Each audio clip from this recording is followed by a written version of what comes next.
တခင်ယေရှုကဘယ်လိုကုသလဲဆိုရင်မြေပေါ်ကိုစရွေးထွေးလိုက်တယ်မြေမုံကိုစရွေးထွေးပြီးတဲ့အခါမှာသူရှွန့်ကိုလှုပ်လိုက်တယ်ရှွန့်လှုပ်ပြီးတဲ့အခါမှာအဲ့ဒီရှွန့်ကိုယူပြီးတော့အဲ့ဒီလူရဲ့မျက်လုံးကို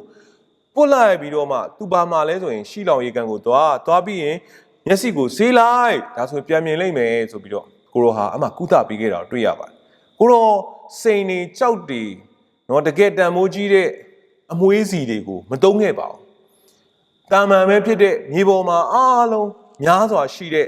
နော်ညစ်ပတ်နေတဲ့ထဲကမှရွေးကောက်ပြီးတော့မြေမုံကိုရှွန့်ဖြစ်နေသုံးခဲ့တယ်ဆိုတာတွေ့ရပါတယ်။ဖျားသခင်ကအဲ့ဒီမြေမုံကိုကိုရောရဲ့လက်တော်နဲ့တိုးထိတယ်စရွေးတော်နဲ့တိုးထိတယ်နော်ကိုရောရဲ့နှုတ်တော်ထွက်အဲ့ဒါနဲ့ပြင်ဆင်ပလိုက်တဲ့အခါမှာ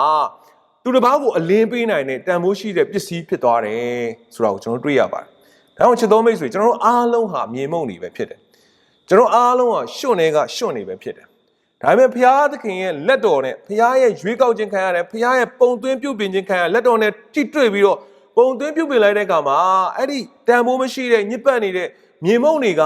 တန်ဖိုးရှိသော minister တွေဘုရားရဲ့အမှုဆောင်တွေဖြစ်လာတယ်ဆိုတော့တွေ့ရပါတယ်။ယုံကြည်သူတိုင်းဒီဝိညာဉ်ရေးကမျက်စိအလင်းကွယ်နေတဲ့သူတွေကို spiritual blind နဲ့ဖြစ်နေတဲ့သူတွေကိုသခင်ယေရှုရဲ့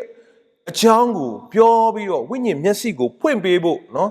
အသုံးခံရသောရှွန့်စည်းများဖြစ်တယ်ဆိုတော့ကျွန်တော်ဒီနေရာမှာတွေ့ရပါတယ်